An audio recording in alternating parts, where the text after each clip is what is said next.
Senegal's capital Dakar is showing off its new face with a development boom. New infrastructure has been given a shot in the arm, and in the past few months, several projects have been completed. Senegal is determined to become an emerging country by 2035. The ambition is to turn Senegal into an African hub, notably for the economic community of West African states and its 300 million inhabitants. To do this, the business climate needs to be further improved, procedures need to be simplified, and investors' costs need to come down. Senegal needs to become even more competitive. A huge building site lies 30 kilometers south of Dakar. This will be the future urban growth pole of Diamniadio. It is a key element in the country's development strategy. The pole could create 30 to 40,000 jobs. The idea is to set up a vast industrial platform, including services, universities, hospitals, offices, and a new town on this more than 3,000-hectare site. In 3 years, there'll be 3,000 homes here for 15,000 inhabitants, along with shops and offices. Diamniadio also has Dakar's brand spanking new international conference centre built in less than a year. Close by is the new Blaise Diagne airport, which should be finished next year. It will be linked to Dakar by an express rail link and a motorway. The first 25-kilometre stretch has been open for 2 years.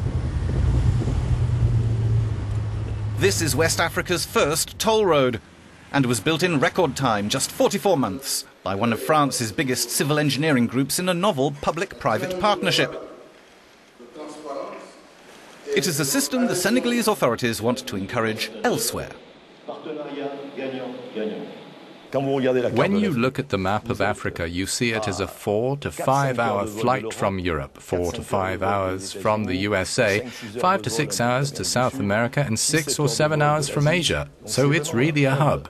Today, Dakar is the entry hub to Africa. Diamniadio Valley, as some are already calling it, has started to attract the big multinationals. The world's number 5 computer services group is already present in Morocco. Now its second African hub will be here. Why Senegal? For me, there are 4 advantages. Political stability, which is very important for investors, Senegal's well-educated engineers, the good infrastructure and communications networks, and production costs, which are lower than most other countries.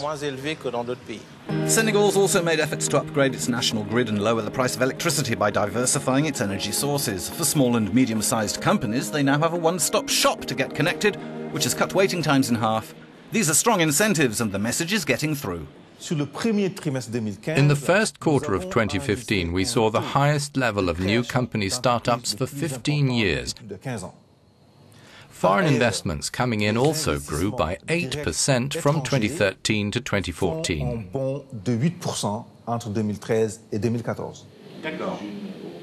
Senegal is sending out a strong message to investors. For example, the government promises that if any investor has a commercial dispute on its territory, it will be settled within 90 days, or the OECD standard.